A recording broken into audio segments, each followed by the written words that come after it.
Hello everyone, and welcome back to a brand new video of me. In today's video, I will teach you how to train like a real F4 driver. And there's a very big chance that your way of practicing is wrong. My name is Kian, I'm a 60-year-old racing driver, part of the YRDA, which is a driver's program that belongs to the YRDA motorsport family. We are getting trained for the British F4 series to make the career step from karting or sim racing to the real life world of motorsport, with the biggest goal being F1. McLaren second driver Oscar Piastri has been trained by the same trainers as me, so what I'm teaching you right now does work out. We in the YRDA are getting trained by ex-racing drivers and personal trainers who have been in the military, so it is very committing. The training I will show you here looks very much like the training we get from the YRDA. Of course, I've made it more accessible and more forgiving and less committing, but I'm sure this training will definitely work out for you. I don't expect everyone watching to this will actually join F4 in a few months, so it is forgiving. Let's get to the video and let's teach you how to practice perfectly. Alright, so a lot of people practice too much or too little. Both are not good. It is important to time your practice and focus in all directions. During practice, it is important to drive and take breaks and analyze. Practice is literally getting better, so you will never get better by just driving around for hours without looking what you're doing wrong and right. Here is how I practice. Before I practice, I drink a lot and I take a small rest, clear my mind. This all won't take long, but don't be impatient. You need a very relaxed mind before you get into the car and actually get very intense and, of course, sweating. If I am calm and relaxed, I start to drink a coffee and some push-ups and squats and a plank for a few minutes, some sit-ups, so my adrenaline and testosterone turns on and I get very focused and active to actually get into the car. After I have done that and I'm happy with how I feel, I jump into the simulator and pick the car track selection I want. Let's say for example I pick Angle C and the Formula 4 car, which is actually the track car combination that we use at Arden to prepare for the Formula 4. I drive out, give myself around 2 to 3 laps minimum to warm up the tires and the brakes and build up the speed from there. But before I talk about the next things, I want to mention something very important. It is not only important to warm up your car and your brakes and your tires, etc., but it's also important to warm up yourself. You can't warm up your racing muscles by just doing some push-ups, sit-ups. You need to drive for that. Use these first couple of laps to warm up your driving brain by taking corners over dramatic, giving extra throttle and pushing the brakes as hard as possible. Tires are not necessary in this case because it's just practice. Learn the car again, learn the conditions. As my trainer said, the track is always different in terms of conditions, tires, temperatures, etc. So use this first stint to learn the conditions. I would actually recommend you to drive experimentally for 12 laps straight and then come in to take a break. And yes, 12 laps. That is the exact amount of laps you should do per stint. Whatever you're pushing or driving easy, 12 laps is the perfect amount to get these laps. 12 laps will take you up to 18, 20 or 22 minutes, depends on which track you're driving. But this is a perfect amount.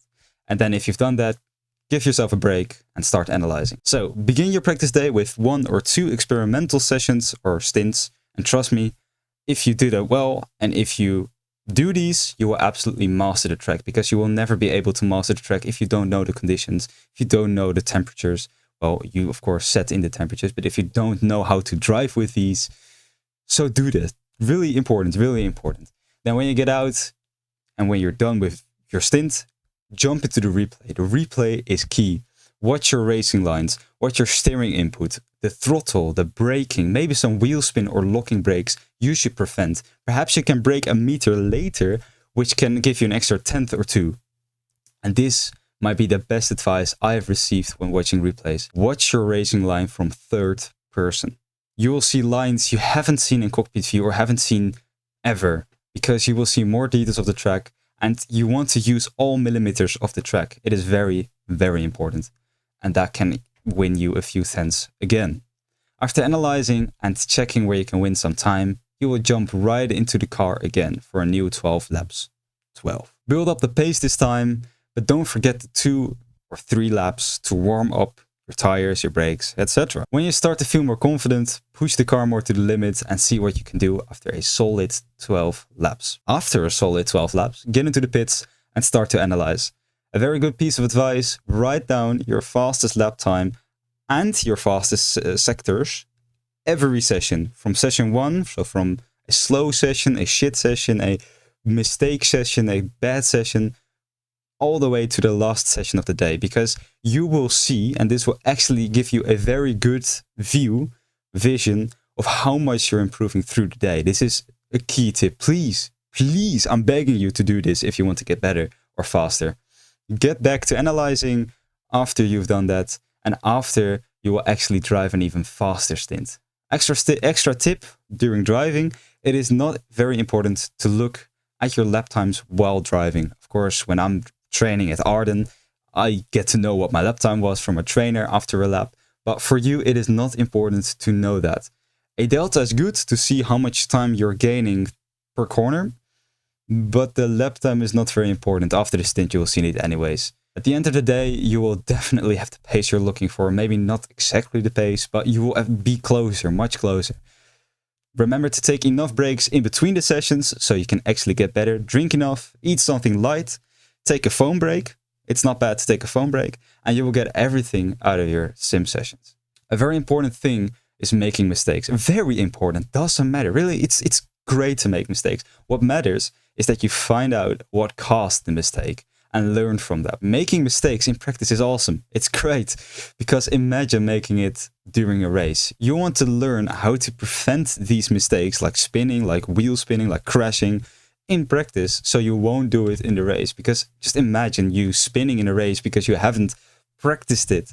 Learn to prevent these during races. Really learn to. So if you spun, if you crashed, doesn't matter. Just finish the stint and afterwards look at what you've done wrong. Maybe note it down. Please. Just, I'm begging you. I'm begging you, mate. Around 7 or 8 stints per day is a great amount. This will mean all the sessions, breaks and analyzing moments included will actually take you up to 4 hours of your day. So the practice will actually take you 4 hours of your day, maybe 3, maybe a little bit less. I think maximum 4. And it's not much, but it's enough to just practice perfectly.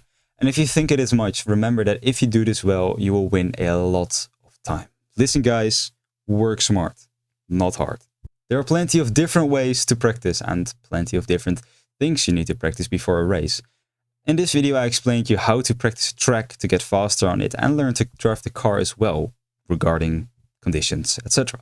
In future videos, I will explain different types of practice like race starts, endurance, and of course learning a new track. Hope to see you in these videos or in other videos, but for now it is goodbye.